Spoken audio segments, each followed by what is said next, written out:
Imagine you're looking at a map of the United States and searching for the largest cities. Houston is more than 1,500 square miles. Phoenix spreads out over nearly 520 square miles. Los Angeles takes up over 500 square miles, with freeways cutting straight through every neighborhood. Then you see San Francisco.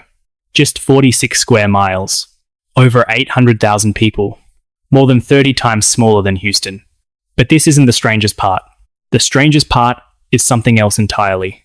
While the entire American urban landscape is designed around cars, freeways, parking lots, and suburbs stretching to the horizon, San Francisco goes against almost all of those trends. The streets are narrow. There are no freeways running through the city. Houses are built right next to each other, like books on a shelf. And about 25% of residents commute, using public transportation. A figure that only exists in northeastern cities, like New York or Boston. So why does a West Coast city look nothing like any other city on the West Coast? And more importantly, is this a success in urban planning? Or just the result of disasters and geographical limitations that no one chose? To understand this, we have to go back to 1848, when gold was discovered in California, and everything began to unravel in a way no one could have imagined. Before 1848, San Francisco was just a small settlement with a few hundred people, squeezed onto the tip of a peninsula facing the bay. Nothing special. No one paid it any mind. But when news of the gold spread, everything changed in just a few months. Tens of thousands of people poured into California from all over America, from Europe, from Asia.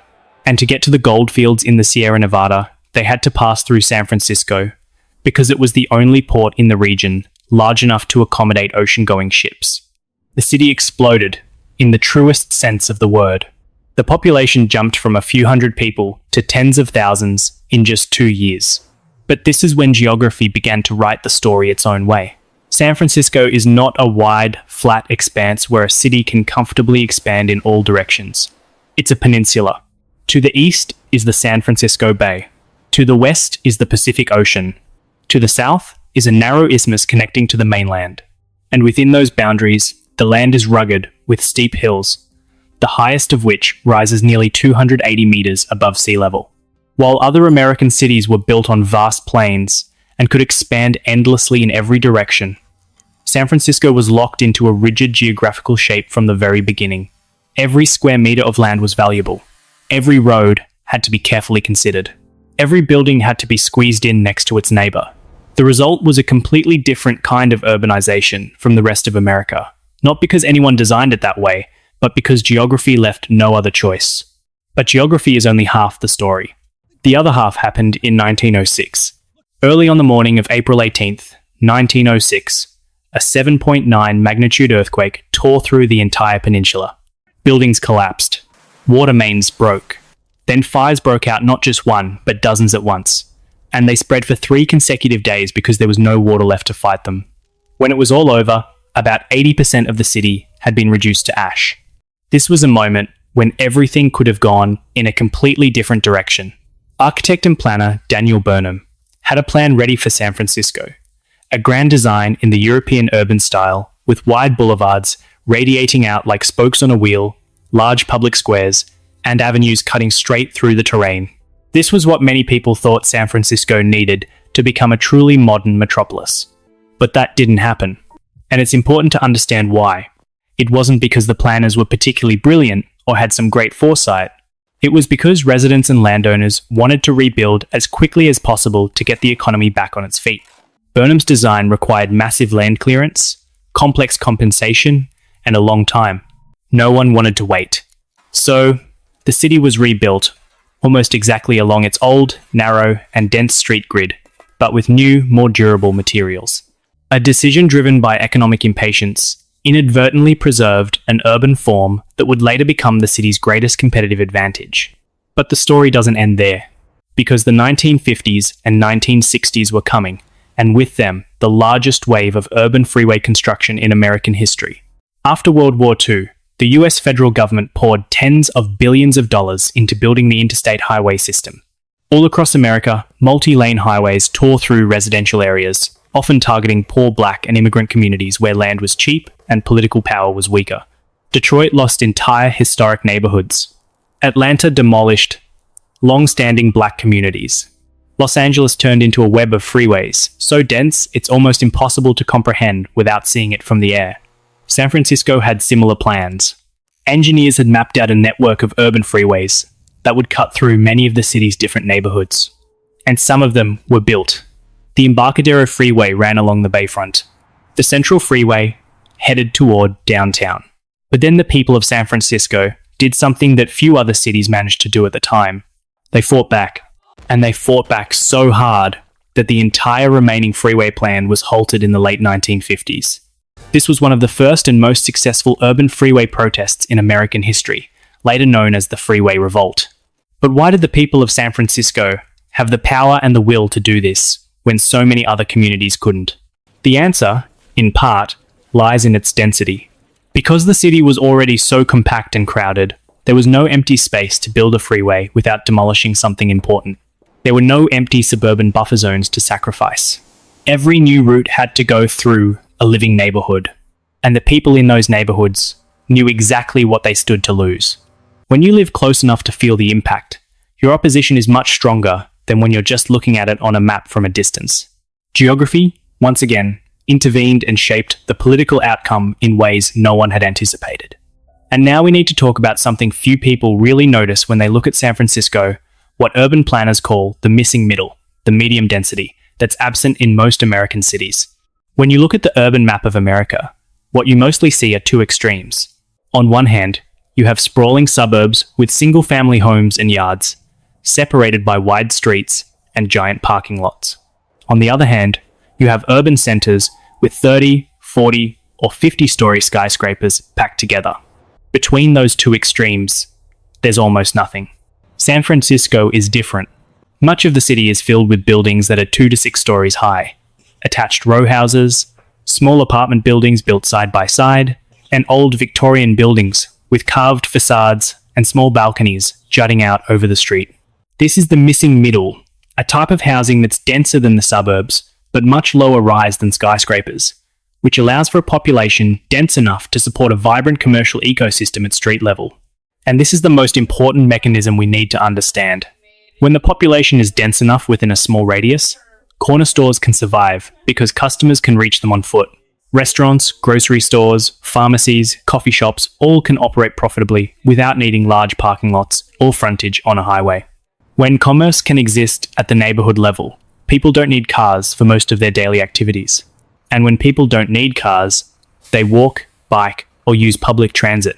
And when enough people use public transit, that system has the funding and the reason to operate frequently and efficiently. This is a self-reinforcing loop, and it starts with housing density. Comparing this to Los Angeles, the picture becomes clearer. In most of LA's residential areas, the zoning only allows for single-family homes. Shops and restaurants are zoned separately onto major commercial corridors. The distance between homes and services is far enough to force people to drive. And because most people drive, the public transit system doesn't have enough riders to operate effectively. Only about 6.2% of LA residents commute using public transit, compared to 25% in San Francisco. But this is where the story gets more complicated, and also more honest, because San Francisco isn't a complete success story. In fact, the very things that created its beauty are also creating ever larger cracks beneath the surface. Consider this. San Francisco is now one of the most expensive cities, not just in the US, but globally. The average rent for an apartment in San Francisco is among the highest in the nation, and home prices are even higher relative to income. Many people, especially middle and low-income workers, have been forced out of the city in recent decades. And the root cause isn't greed or bad policy, although both of those factors do play a part. The root cause is geography. San Francisco cannot expand outwards. It's surrounded by water on 3 sides. The land to the south is limited by administrative boundaries and topography. There is no new land to develop. And when the population or the demand for housing grows, the amount of land can't increase, but the number of people who want to live in the city does. This is an economics lesson taught in the harshest way by geography. When supply cannot increase, but demand does, price increases are not an option, but an inevitability. But there's another factor that's less talked about. San Francisco is at the heart of the San Francisco Bay Area, one of the most dynamic economic ecosystems in the world. Silicon Valley to the south, Oakland to the east, and San Francisco itself is the service, cultural, and financial hub for the entire region. The tech boom from the 1990s to today has brought hundreds of thousands of high-paying jobs to this area, and people with money want to live near their jobs in a city with a high urban quality of life. The result is a profound paradox. The very things that make San Francisco livable and desirable, good public transit, walkable neighborhoods, abundant green spaces, are also the things making it increasingly inaccessible to ordinary people. And this leads to a question with no easy answer. Can a city maintain a high urban quality of life while also preserving income diversity? Or is this an unavoidable trade-off that good design always turns itself into a luxury? We also need to talk about something outsiders often don't see when they hear about San Francisco, the problem of traffic congestion. In 2025, drivers in San Francisco lost an average of 112 hours per year to congestion, ranking third in the nation, behind only Los Angeles and Honolulu. This might sound contradictory to everything we've just said about public transit and walkability, but it actually makes perfect sense when you understand the mechanics. San Francisco has less road space than most other major cities because its streets are narrow and the city is small, but it still has millions of car trips into the city every day, from the suburbs, from satellite cities around the bay, and from tourists. When all those cars try to squeeze into a limited amount of road space, gridlock is inevitable. And this is a perfect example of the principle that economists call induced demand. You can't solve congestion by building more roads, because new roads just attract more cars. The real solution is to reduce the demand for driving. But reducing the demand for driving requires that people who currently drive into the city from the suburbs have viable alternatives. And that requires investment in public transit on a regional scale, not just within the city. This is where the BART system, the heavy rail network connecting San Francisco to Oakland, Berkeley, and other cities around the Bay, becomes more crucial than ever. BART is more than just a means of transportation. It's the infrastructure that makes the entire economic ecosystem of the Bay Area possible, by allowing hundreds of thousands of people to live in one place and work in another, without having to drive across congested bridges. But even BART is under increasing pressure. And the question of how to expand, fund, and integrate public transit in a metropolitan area fragmented into many different local governments remains one of the Bay Area's unresolved challenges. We also have to talk about green space, because this is something San Francisco does well in a way that few other dense cities do. Despite being one of the most densely populated cities in America, 100% of San Francisco residents live within a 10-minute walk of a park. This isn't an accidental figure or an easy one to achieve. It's the result of decades of investment in urban green space, starting with the decision to set aside a huge tract of land for Golden Gate Park in the late 19th century. Golden Gate Park stretches for more than 4 kilometers from the city center to the Pacific shore.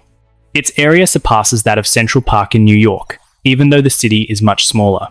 Inside it, there are lakes, botanical gardens, museums, an outdoor amphitheater, and dozens of kilometers of walking and biking trails. But this isn't just a story about one large park.